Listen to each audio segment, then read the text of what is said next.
₹1050 கட்டினேன் நானே பில்லு வாங்கல.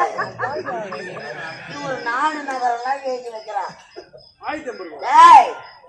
ஹோட்டல் சாப்பாடு அந்த ஹோட்டலுக்கு ஓனர் யார் தெரியுமா? போன